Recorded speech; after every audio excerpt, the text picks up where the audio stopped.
அனைவருக்கும் வணக்கம். எப்படி தம்ப்நெயில் சும்மா ஜம்முன்னு இருக்குதா? திமுகவுக்கு தேதி குறித்த விஜய் ஒரே மேடை, ஒட்டுமொத்த கும்பலும் காலி. நல்லா இருக்குது இல்ல? அது அப்படி போடுறதுதான். ஏவா அதுக்குன்ட்டு திமுகவுக்கு தேதி குறிச்சிட்டாங்க அப்படின்னா திமுகவை கன்ஃபார்மா தோக்கடிச்சிருவாங்க அப்படிங்கிற மீனிங்ல போடுறியா? நடக்குமாயா? நம்பலாமா? அப்படின்ற மாதிரிலாம் கூட சில பேர் கேட்கலாம். நடக்கும், நடக்கணும், பேசலாம். அதை பற்றி கம்ப்ளீட்டாக அது வேற டாபிக். ஏன்னா இப்போ தாவேக்கா தனியாக போகுது, அதிமுகவும் தனியாக போகுது அப்படின்னா திமுக எதிர்ப்பு வாக்குகள் பிரியுமே, இது திமுகவுக்கு சாதகமாக போயிடாதான்னு ஒன்று இருக்குல்ல. இதை ரொம்ப டீட்டெயிலாக டீப்பாக நம்ம பேசணும். அது தனி டாபிக். அதுக்கு முன்னாடி அடுத்த வீடியோ வேணா அது பேசிக்கலாம். அதுக்கு முன்னாடி இந்த நேற்று நடந்த அந்த பொதுக்கூட்டத்துடைய ஹைலைட்ஸ் என்னென்ன, எதனால் அந்த பொதுக்கூட்டம் நடந்துச்சு, அதனுடைய இப்போ இருக்கக்கூடிய ரியாக்ஷன்ஸ் என்னென்ன அப்படிங்கிறது எல்லாத்தையும் நம்ம பார்த்துடலாங்க. அது போக விஜய் அவர்கள் மீது ஒரு சின்ன ஒரு விமர்சனம், மாற்று கருத்து அப்படின்ற மாதிரி சொல்லலாமா, அல்லது இதை பண்ணாமல் விட்டாரு, இதை பண்ணியிருந்தா கரெக்டாக இருக்கும் அப்படின்ட்டு ஒரு விஷயம் இருக்குது. அதையும் நான் சொல்லணும் அப்படின்னு ஆசைப்படுறேன்.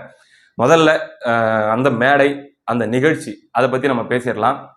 ரொம்ப ரொம்ப ரொம்ப அவசியமான தேவையான தாவேக்காவில் இருக்கக்கூடிய, அது விஜய் அவர்களுக்கும் ஆகட்டும், தாவேக்காவில் இருக்கக்கூடிய கடைமட்ட ஒரு தொண்டனுக்காகட்டும், அல்லது வேர்ச்சுவல் வாரியர்ஸ்க்காகட்டும், எல்லாத்துக்குமே ரொம்ப ரொம்ப தேவையான ஒரு மேடை, ஒரு நிகழ்ச்சிங்க அது. ஏன்னா கிட்டத்தட்ட 40 நாட்கள் அவங்களுடைய குரலை வெளிப்படுத்த முடியாத ஒரு சூழல் இருந்தாங்க. அதுல 30 நாட்கள் அந்த குடும்பங்களை சந்திக்கிற வரைக்கும் வெளியே எதுவுமே நம்ம பேசக்கூடாது அப்படின்ற மனநிலையில் இருந்ததுனால அந்த 30 நாட்கள் அவங்களுக்கு இருக்கக்கூடிய எமோஷன்ஸ் எதையுமே வெளியே காட்டிக்காத, அவங்களுடைய கோபத்திலிருந்து ஆக்ரோஷத்திலிருந்து எதையுமே வெளியே காட்டிக்காம இருக்கிறாங்க. அது அப்படியே அது முடிஞ்சதுக்கு அப்புறம் அடுத்த ஒரு 10 நாட்கள் சில என்ன சொல்றது பொறுப்பாளர்கள் அறிவிப்பு அப்படி இப்படின்லாம் ஓடிட்டு இருக்குது. அதை தொடர்ந்து தான் நேற்று அந்த பொதுக்கூட்டம் நடக்குது, பொதுக்குழு நடக்குது. விஜய் அவர்களுடைய அந்த பிரசன்ஸ், அவர் என்ன பேச போகிறார் அப்படிங்கிறது, அவங்க கட்சிக்காரங்களுக்கெல்லாம் சொல்ல வேண்டிய ஒரு ஸ்ட்ராங்கான மெசேஜ் இருக்குது, எதிர்கட்சிக்காரங்களுக்கு சொல்ல வேண்டிய மெசேஜ் இருக்குது. அதனால தான் அந்த நிகழ்ச்சி அவசரமாக சிறப்பு பொதுக்குழு அப்படின்னு சொல்லி கூட்டப்படுது. இப்போ ஏன்பா இதை போடணும் இந்த நேரத்துல அப்படின்னு சொல்லி ஒரு கேள்வி வரலாம். அதாவதுங்க, இப்போதைக்கு உடனடியா ஒரு மக்கள் சந்திப்பு, ஒரு பொதுக்கூட்டம் அல்லது ஒரு பிரச்சார பயணம் அப்படின்ட்டுலாம் கண்ணு கெட்டின தூரம் வரைக்கும் வாய்ப்பு, அவங்களுக்கான அனுமதி கிடைக்கிறதுக்கான வாய்ப்புகள் இல்லை. இன்னும் அதுக்காக இன்னும் ஒரு 15 நாட்கள் 20 நாட்கள் வரைக்கும் கூட அது போகலாம். ஆனா அதுக்காக அத்தனை நாள் வரைக்கும் அவங்க வெயிட் பண்ணிட்டு அமைதியா இருக்க இவங்களுடைய கட்சிக்காரர்களுக்கும் தொண்டர்களுக்குமே கூட ஒரு தற்சோர்வு ஏற்படும். ஏன்னாங்க 40 நாளா சண்டை போட்டு இருக்கிறாங்க. குழுவே இல்லாம தலைமையில இருந்தோ கட்சியில் இருக்கக்கூடிய பொறுப்பாளர்கள் கிட்ட இருந்தோ சரியான கம்யூனிகேஷனே இல்லாம ரிஸ்க் எடுத்து அந்த பக்கம் ஆளுங்கட்சி பாத்தீங்கன்னா இவங்க ஒரு லிமிட்டுக்கு மேல தப்பா எதனா எழுதிட்டாங்கன்னா, அல்லது ஏதாச்சும் கொஞ்சம் அதிகமா ட்ரிகர் பண்ற மாதிரி எழுதிட்டாங்கன்னா இவங்களுக்கு ரிஸ்க் இருக்குது. இது எல்லாத்தையுமே அவங்க பொருட்படுத்தாம பயங்கரமா சண்டை போட்டுருக்காங்க. ஆனா அவங்களுடைய எனர்ஜி லெவல் கொஞ்சம் கொஞ்சமா டிராப் ஆயிட்டே போறதுக்கான வாய்ப்பு இருக்குது இவங்க மட்டுமே பேசிட்டு இருக்கும்போது. அப்போ தலைமையும் கட்சியும் இறங்கிருச்சுன்னா கம்ஃபர்டபுள் ஆயிருவாங்க. ஓ, இந்த ரூட்ல தான் நம்ம போகணும், ஓகே, அதுக்கான வழி அவங்க காட்டிட்டாங்க, அந்த ரூட்ல போலாம் அப்படின்னு சொல்லி. அதனாலதான் இங்க மக்கள் சந்திப்பு பொதுக்கூட்டம் வரைக்கும் காத்துட்டு இருக்க முடியாது, போடுற ஒரு சிறப்பு பொதுக்குழுன்னு ஒண்ணு போட்டு மக்கள் கிட்ட பேச வேண்டியது பேசிட்டு கட்சிக்காரங்களை ஃபுல்லா எனர்ஜி பண்ணி விடு அப்படின்றதுக்காக போட்டதுதான். ஏப்பா பொதுக்குழுன்னு போடுறீங்க, பொதுக்குழுன்னு போட்டு அங்க பொதுக்குழு சம்பந்தமா ஏதாச்சும் தீர்மானம் அப்படி இப்படின்னு பேசிட்டு போறதை விட்டு எதுக்குங்க இந்த திட்டுறீங்க திமுகவை அப்படின்னு சொல்லி கேட்கலாம். பொதுக்குழு போட்டதையே உங்களை திட்டுறதுக்கு தான்யா. ஆமா, 30 நாள் என்ன பண்ணீங்க? பிச்சு போஸ்ட்மார்டம் பண்ணீங்க. உங்க கட்சி சார்பா, உங்களுடைய ஊடகங்கள் சார்பா, இன்னும் யாரெல்லாம் கிடைக்கிறாங்களோ அவங்கள வச்சு, வாடகை வாய்களை வச்சு, அப்படி நீங்க போட்டு அவங்கள இந்தந்த பாடுபடுத்தினீங்கன்ட்டு இல்ல, இது எழுதுனீங்கன்ட்டு இல்ல, கொலகாரன்ல இருந்து எல்லாமே பண்ணிட்டீங்க. பதில் அவங்க பேச வேணாவா? பேசித்தானே ஆகணும். அதைத்தானே ஆதவ அர்ஜுனா அவர்கள் அந்த மேடையில் செய்தார். பாத்தீங்கன்னா ஆதவ அர்ஜுனா அவருடைய பேச்சு பயங்கரமா ட்ரெண்டிங்கா போயிட்டு இருக்குது. அவங்களுடைய கட்சியை சார்ந்தவர்கள்லாம் அவருடைய பேச்சில் இருக்கக்கூடிய பல்வேறு பகுதிகளை எடுத்து போட்டு செலிப்ரேட் பண்ணிட்டு இருக்கிறாங்க. பண்ணத்தான் செய்வாங்க. ஏன்னா அவ்வளோ உள்ளுக்குள்ள அவங்க தேக்கி வச்சுட்டு இருந்தாங்க இத்தனை நாளா. அதுல ஆதவ அர்ஜுனா அவர்கள் ஒரு சூப்பர் மேட்டர் ஒன்று பண்ணி விட்டாரு. என்னன்னா, விஜய் ஓடிட்டாரு, புசி ஆனந்த் ஓடிட்டாரு, ஆதவ அர்ஜுனா ஓடிட்டாருன்னு சொல்லி இவங்க பேசிட்டு இருந்தாங்க இல்லையா, அட்டாக் மோட்ல இருந்தாங்க.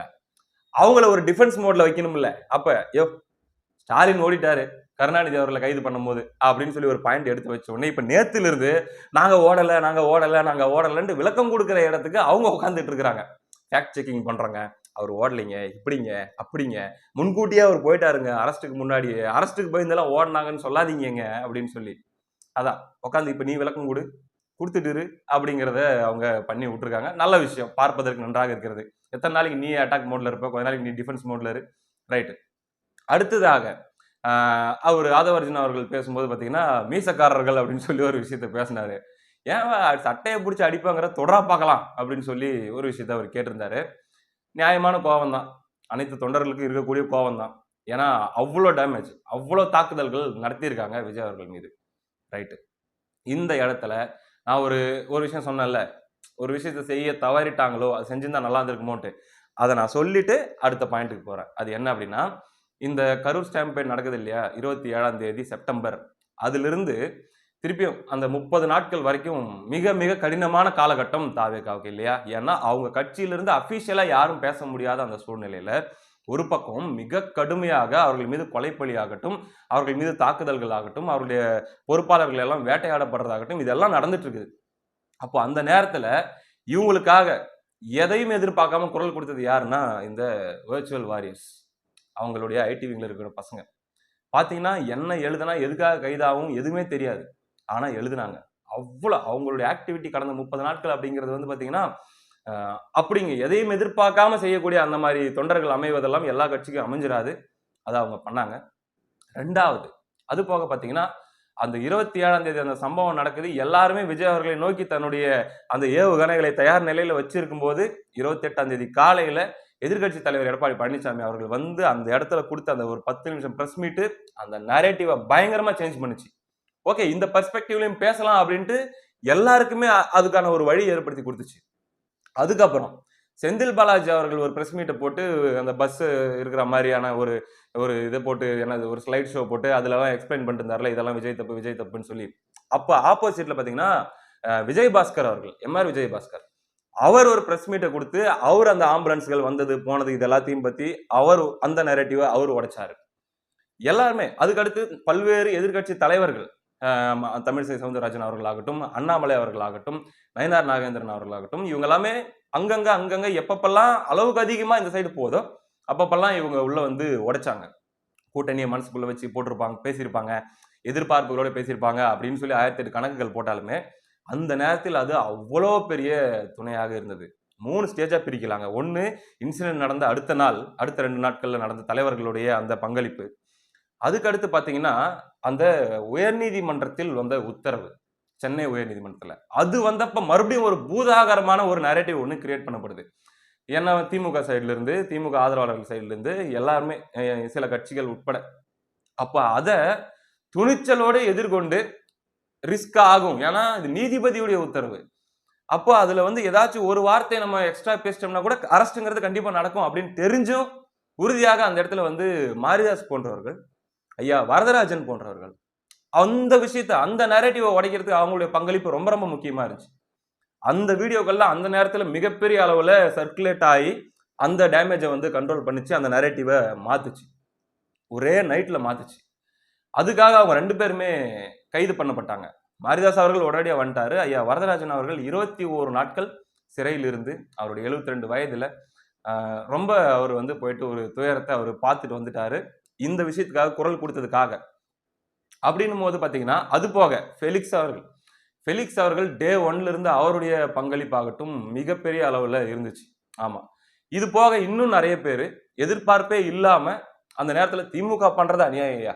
திமுக பண்றது அவங்களுடைய அதிகார பலத்தை வச்சுக்கிட்டு, மீடியா பவரை வச்சுக்கிட்டு, யார் யாரெல்லாம் விலைக்கு வாங்க முடியுமோ வாங்கிக்கிட்டு இப்படி பண்ணிட்டு இருக்காங்களே, இது தப்பு அப்படிங்கிறதுக்காக எதையும் எதிர்பார்க்காம குரல் கொடுத்தவங்க பல பேர். அப்படின்னும் போது விஜய் அவர்கள் நேற்றைய மேடையில இப்போ தப்பா பேசினவன சொல்லி தொடரா பார்க்கலாம் அப்படின்னு சொல்லி மென்ஷன் பண்ணி அங்க அவங்கள வந்து விமர்சிக்கிற அந்த கோபத்தை காட்டின அது அந்த ஒரு சைடு இருக்குல்ல, இன்னொரு சைடு கூட நின்னவங்க அந்த சூழல்ல அப்படின்னு சொல்லி ஒரு பெரிய செக்டார் இருக்குது. ஒருத்தரையும் பேர் சொல்லி குறிப்பிட்டு தலைவர்களாகட்டும் அல்லது வந்து இந்த மாதிரி ஜேர்னலிஸ்டுங்களாகட்டும் சொல்ல வேண்டியது இல்லை.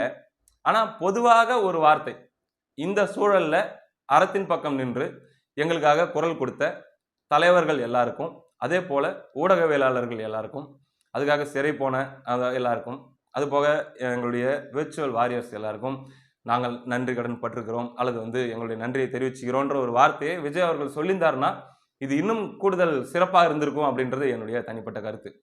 சில பேர் வந்து ஒருவேளை இப்படி அவர் நினைச்சிருக்கலாம், நம்ம எதிர்க்கட்சி தலைவர்களுக்கு இந்த நேரத்துல நன்றி அப்படின்லாம் சொன்னோம்னா ஏற்கனவே நம்ம டிபெண்ட் பண்ணி இருக்கிறோம், அவங்க முதுகு மேல ஏறிட்டு இருக்கிறோம் இப்படி அப்படின்லாம் சொல்லி நம்மளை வந்து பலவீனமா காட்டிட்டு இருக்கிறாங்க அப்படி இருக்கும்போது இப்ப நம்ம நன்றி அப்படின்லாம் சொன்னோம்னா மறுபடியும் நம்ம பலவீனமா ஒருவேளை பேசப்பட்டுருவோமோ அப்படின்றதுக்காக அவர் அதை தவிர்த்து இருக்கலாம்.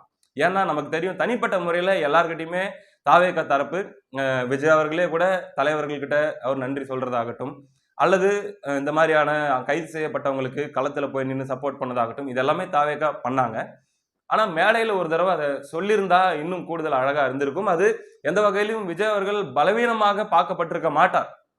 இன்னும் உயர்வாக தான் பார்க்கப்பட்டிருப்பார் அப்படின்றது என்னுடைய ஒரு தனிப்பட்ட கருத்து. ஓகே, இது ஒரு பக்கம் இருக்கட்டுங்க.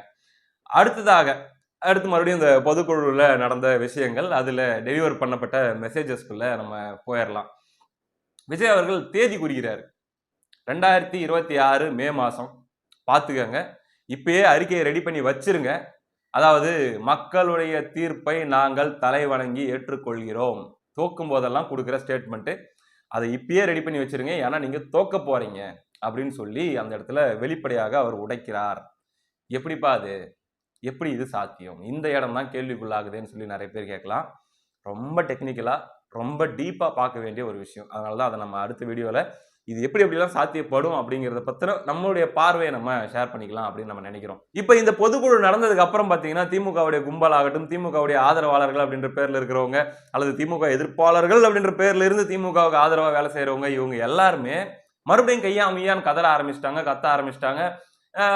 அதாவது எப்படிங்க இப்படி பேசலாம்? என்னங்க ஒருமையில பேசுறாரு ஆதவ அர்ஜுனா? ஒருமையில் பேசிய ஆதவ அர்ஜுனா? இது ஒரு செய்தி. இப்படிலாம் கூட போட்டுக்கிறாங்க. யோ, அப்படித்தாயா பேசுவாங்க, அப்படித்தான் பேசுவாங்க. எத்தனை நாள் நீ என்ன எந்த லெவலுக்கு போன? யோ, நீ கொண்டு புதைச்சிருவன்ற லெவலுக்கு போன. அந்த லெவல்ல நீ போயிட்டு இருந்த. அந்த அளவுக்கு அவங்க பேசலையே. அவங்க அதுல ஒரு 10% அவங்களுடைய கோபத்தை, அவங்களுடைய ஆக்ரோஷத்தை அவங்க வெளிப்படுத்த தான் செய்வாங்க. அதனால அவங்க அப்படித்தான் பேசுவாங்க. அவ்வளவு காயப்பட்டிருக்காங்க. அதுலயும் வந்து பாத்தீங்கன்னா எந்த வகையிலையும் நமக்கு மாற்று கருத்தோ விமர்சனமோ கிடையாது. மொத்தத்துல தமிழக வெற்றி கழகம் கொடுத்திருக்கிற இந்த கம்பேக் அப்படிங்கிறது பார்க்கறதுக்கு ரொம்ப மகிழ்ச்சியா இருக்குது. ஏன்னா கடந்த நாட்கள்லாம் அவங்களுக்கு ரொம்ப ஒரு மோசமான கடினமான காலகட்டங்களாக இருந்தது. அதிலிருந்து மீண்டு வந்து இன்னைக்கு அவங்க மறுபடியும் கர்ஜிக்க ஆரம்பித்திருக்கிறார்கள். அவர்களுடைய அரசியலை அவங்க இதுக்கு மேல வீரியமாக அவங்க முன்னெடுக்க போறாங்க, அவங்க பண்ண போறாங்க. இனிமே திமுக ஆட்சியை, திமுக என்கிற கட்சியை அதிகாரத்தை விட்டு அகற்றுவது அப்படிங்கிற ஒற்றை புள்ளியில பரப்புரைகள் இன்னும் பயங்கரமா பல மடங்கு. இந்த கரூர் இன்சிடென்ட்டுக்கு முன்னாடி விஜய் அவர்கள்கிட்ட ஒரு விளையாட்டுத்தனமான ஒரு பரப்புரையை நம்ம பார்த்தோம். அதாவது சீரியஸா பேச வேண்டிய விஷயங்கள் சீரியஸா பேசினாலும் அதுல அவர் ரொம்ப ஒரு விளையாட்டுத்தனமான திமுகவை கொஞ்சம் ஃபன்னா டீல் பண்ற அந்த லெவல்ல மட்டும் அவர் இருந்தாரு. ஆனா இந்த வாட்டி இன்னும் பல மடங்கு கிராமங்கள் தோறும் பட்டி தொட்டி எங்கும் இளைஞர்கள் முதல் சிறுவர்கள் முதல் முதியவர்கள் வரை எல்லாருக்குமே திமுகவுக்கு ஓட்டு போடுவது என்பது பாவச் செயல். திமுகவுக்கு ஓட்டு போடுவது என்பது பெருங்குற்றம். திமுகவுக்கு ஓட்டு போடுவது என்பது மனிதத்தன்மையற்ற செயல் அப்படிங்கிற ஒரு பரவலான பொது புத்தியை சைக்காலஜிக்கலா நிறுவற வேலையை தாவேக செய்யும். அதை நம்மளால உறுதியா பார்க்க முடியுது. என்னெல்லாம் நடக்க போகுது அப்படிங்கிறத தொடர்ந்து பேசுவோம். இதுக்கு அடுத்து இன்னொரு வீடியோ வரப்போகுது. இது முழுக்க முழுக்க இந்த ஓட்டு பிரியுமா, தனித்தனியா நிக்கிறதுனால என்ன நடக்கும் அப்படிங்கிறத பத்தின ஒரு இனிஷியல் நம்முடைய பார்வையை நம்ம பேச போறோம். அடுத்த காணொளியில் சந்திப்போம். நன்றி.